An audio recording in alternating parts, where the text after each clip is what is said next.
1940s, November 20, 1947, day of joy that led to lifetime of devotion. Theirs was a romance that beguiled the nation. Britain, weary of war and the austerity years that followed, was as much in love with the idea of a royal wedding as Elizabeth and Philip were with each other. The young couple did not disappoint. The morning of November 20, 1947, dawned cold, but 21-year-old Princess Elizabeth and her handsome groom, Prince Philip, lit up London with a dazzling display of ceremony and splendor. What brought true warmth to the day was the knowledge that theirs was a love match. Today, 70 years later, it still is. It has survived decades of tumultuous change in British society and provided a refuge for them both through royal scandals and disasters. While the marriages of 3 of their children have failed, theirs has endured, a beacon of constancy and affection. The Queen is now 91 and the Duke of Edinburgh 96. She fell in love with him in 1939 when she was just 13 and he was an 18-year-old naval cadet.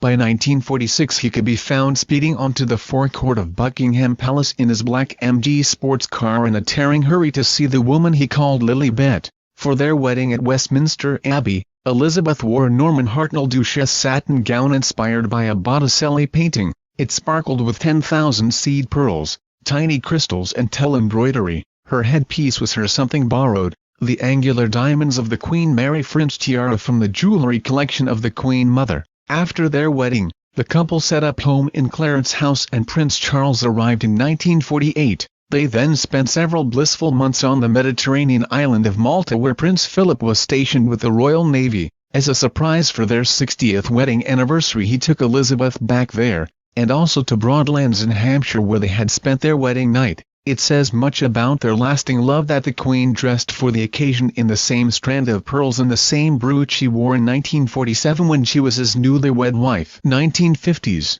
not just a wife and mother but a monarch too. Elizabeth had just 4 years as a wife and 3 as a mother before she became monarch. Although she grew up knowing she would inherit the throne, her accession came far earlier than she, or Philip, had expected. On February 6, 1952, Princess Elizabeth was in Kenya when she learned that her father, King George Virgin Islands U.S., had been found dead in bed. It was Philip who broke the news, and he who was by her side as she hastened home to London, supporting his wife through her grief. He also had to face his own. Becoming consort to the newly made Queen meant the end of his Royal Navy career and any kind of freedom or privacy. He dealt with it by assuming the chairmanship of a Coronation Commission to ensure the ancient ceremony, set for June 2, 1953, was as compelling a spectacle as any in history. The Queen chose another gown by Norman Hartnell, this time incorporating the emblems of her kingdom, the rose, thistle, leek and shamrock, and those of her dominions. After she was crowned, Prince Philip was the first of her subjects to pay homage to her. Among the 8,251 congregation was their 4-year-old son, Prince Charles. Princess Anne was too young to attend, but this idyllic image of a young, modern family at the helm of British public life was soon to be fractured by the realities of the Queen's constitutional precedence over her new husband. The couple had already been forced to move into Buckingham Palace, where Philip found he had neither an office nor staff. He chafed at the protocols which demanded he walk behind his wife and which banned his children from taking his surname. In 1956 he took the unusual step of sailing to Australia for the opening of the Olympic Games, a 4-month sea voyage that led to speculation about marital tensions at home. If indeed there were any, they had been resolved by the time the couple were reunited in Lisbon. The Queen and her staff awaited him wearing fake beards, teasing the Duke about the whiskers he had grown while at sea. Around the royal couple swirled years of dynamic change,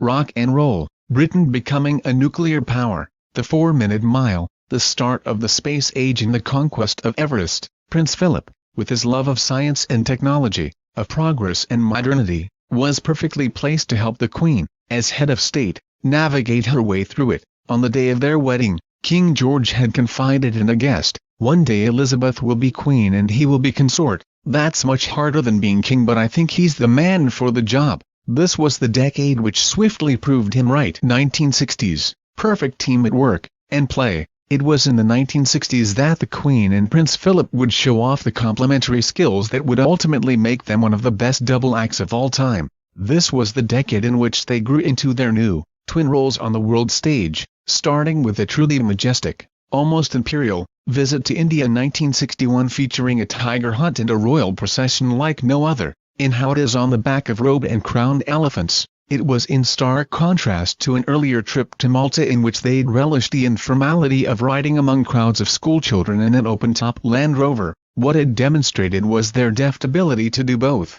Despite being a working mother with 2 small children, Prince Andrew was born in 1960 and Prince Edward in 1964, and 2 teenagers. The Queen retained her headspin waist and English rose complexion. The Duke, tall, blonde and devoted to hard exercise on horseback, sailing, swimming or hiking, was strikingly handsome. They were one of the most glamorous couples of the era, outshining heads of state at white tie banquets, and Hollywood stars on the red carpet. They worked tirelessly together. The Duke's intellect, his grasp of politics and his stated aim of making people laugh within 15 seconds of meeting them made him an invaluable aid to the Queen. Off duty too, they were almost always together, both devoted to country life. They could often be found roaring around one of the royal estates, taking turns at the wheel of a Land Rover. They also relished time spent with horses and dogs on the moors around Balmoral or the flatlands of Sandringham and, of course, being with their children.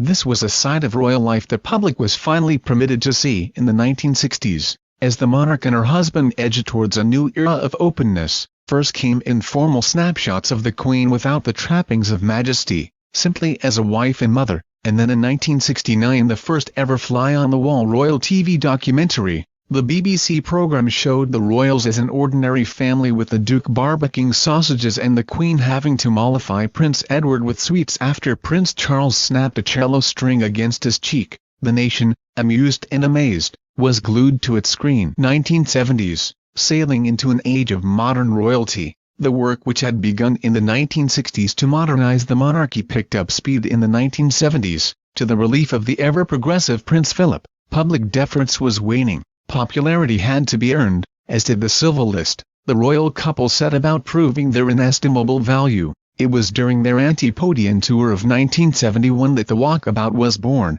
The Queen and the Duke straying from their tightly managed schedule in Wellington to mingle with the crowds, shaking hands and chatting, an accepted part of royal life today. It was a groundbreaking departure back then. In 1972 the couple's silver wedding anniversary was intended to be a low-key celebration, but the Queen's subjects were so excited by the occasion they showered her with cards and gifts. The monarch felt compelled to issue a message of personal thanks in that year's annual Christmas broadcast. We are especially grateful to the many thousands who have written to us and sent us messages and presents. One of the great Christian ideals is a happy and lasting marriage between man and wife, but no marriage can hope to succeed without a deliberate effort to be tolerant and understanding, she said. Given her own husband's reputation for being quick to temper, she clearly knew what she was talking about. In keeping with the spirit of the times, the anniversary picture released by the couple was not a stuffy royal portrait but an image so fresh it still carries the tang of salt water today.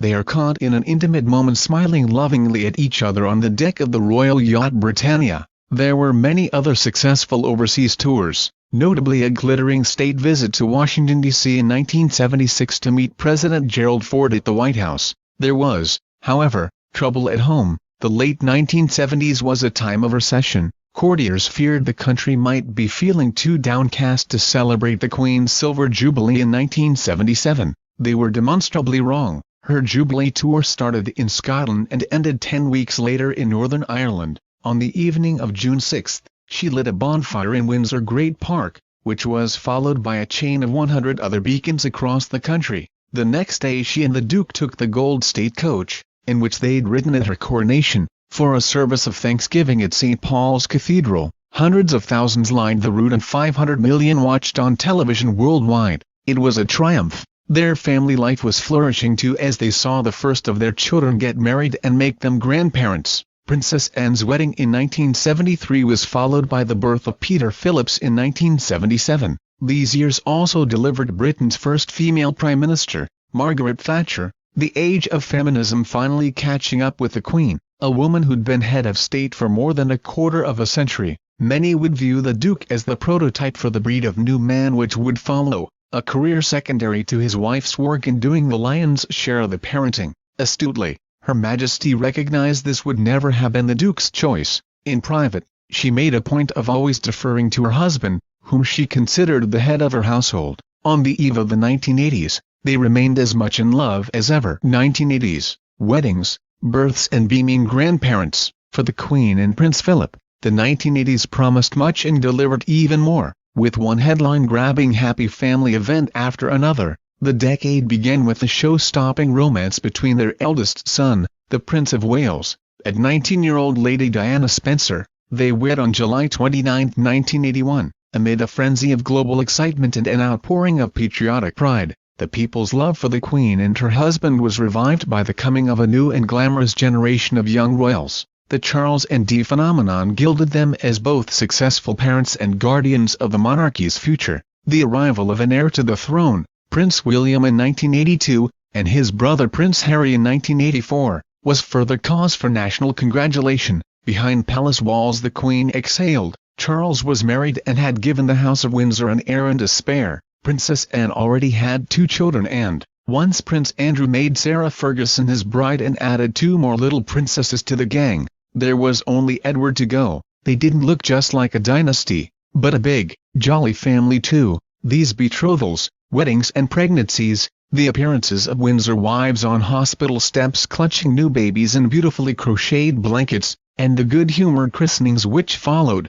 all fed a national appetite for glamour. Diana alone was enough to transfix the world. Royal business was booming. Despite their own advance into middle age, the Queen and the Duke showed no sign of slowing down. By the middle of the decade they were approaching retirement age, but they, of course, had both signed up for a lifetime of service, the Queen to her country and Philip to his wife. Investitures, state visits, garden parties at Buckingham Palace and Holyrood House, Remembrance Day services, Trooping the Colour and the state opening of Parliament were all knitted into diaries which contained hundreds of individual and joint royal engagements annually. The Duke may have permitted himself the odd joke about being Britain's best ribbon cutter, but he and the Queen both nourished hundreds of charities with their patronage and were proud supporters of all 3 military services. With their family flourishing and their working life ever more assured, the popularity of the firm seemed to be unassailable. It was not. Within a few short years the Charles and Diana fairy tale turned so toxic it would test the Queen and the Duke as never before. 1990s, a smile amid the storms of their most turbulent decade. Every decade of the Queen's reign has seen its own trials, but there can be no doubt about which the monarch and her husband consider the hardest of their lives together. The 1990s. These were testing years for the couple as scandal after scandal unfurled as surely as the royal standard at the top of a breezy flagpole. Most of them came in 1992, the year the Queen would memorably refer to as her annus horribilis. By then the War of the Waleses was at its poisonous height, with revelations about the infidelities of both the Prince and Princess of Wales. In her de facto autobiography Diana, Her True Story, Diana also sensationally disclosed her battles with bulimia and self-harm. The warring couple's separation came that year, as did Princess Anne's divorce and the Duchess of York being caught topless having her toes sucked by a man she had claimed was her financial advisor. It was also 1992 when Windsor Castle, the place the Queen most considers home, was ravaged by fire. The monarch was devastated but received less sympathy than she might have expected. It says much about people's disappointment with her children that the country made it clear the public purse should be snapped shut, and she should pay for repairs to the royal residence herself. The Duke of Edinburgh remained steadfastly beside her, comforting and counselling her. Ever the pragmatist, he helped the Queen draw up plans to open Buckingham Palace to fund the work needed at Windsor and exchanged a flurry of fond, frank and helpful letters with Diana in a heroic attempt to rebuild a working relationship with her. 5 years later she would die in a high-speed car crash in Paris alongside her new lover, Dodi Al-Fayed, plunging her former mother and father-in-law into crisis once more. The loss of Diana in such tragic circumstances and the PR disaster that followed, the royals' delay in returning from Balmoral to lead national mourning, the absence of a flag flying at half-mast over Buckingham Palace, exposed them as being out of touch. Royal popularity was at its lowest ebb. Shortly before Christmas that year, at a ceremony to decommission the royal yacht Britannia,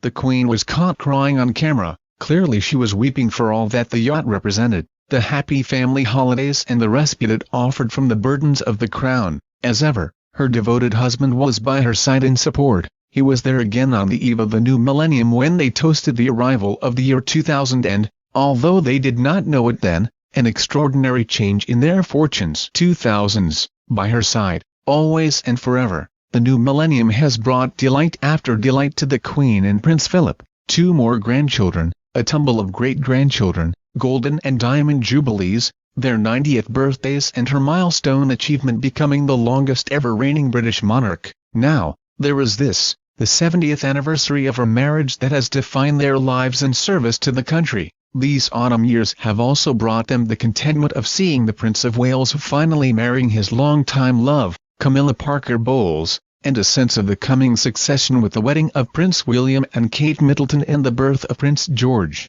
There has even been a kind of national catharsis over the death of Diana 20 years ago. The emotional honesty with which her sons William and Harry marked that sad anniversary seems to have finally laid their mother's ghost to rest. It all means that the monarchy over which the Queen presides with Philip's unwavering help is more popular now than at any point since her coronation. No wonder she is pictured smiling a lot. There have also been sadnesses, notably in 2002 when the loss of Princess Margaret and the Queen Mother in quick succession left the Queen without 2 of her closest confidants and ever more dependent on her husband. His admission this summer that he is no longer able to perform official duties must therefore have been a painful one for them both. They have made so few concessions to old age over the years. 70 years on, their partnership is as loving and as lively as it always was. The couple's pleasure in each other's company hasn't faded. He still Googles things for her, tells her off if she has been on the phone too long and pours her an aperitif. She still hurries home to him. He remains, as she said in her 1997 Golden Wedding speech, her strength and stay. On the eve of their wedding the Duke told the Queen Mother, "The only thing in this world which is absolutely real to me, and my ambition, is to weld the 2 of us into a combined existence that will not only be able to withstand the shocks directed at us but will also have a positive existence for the good." As they reach their platinum anniversary, it is abundantly clear that they've succeeded. Congratulations on 70 glorious years together.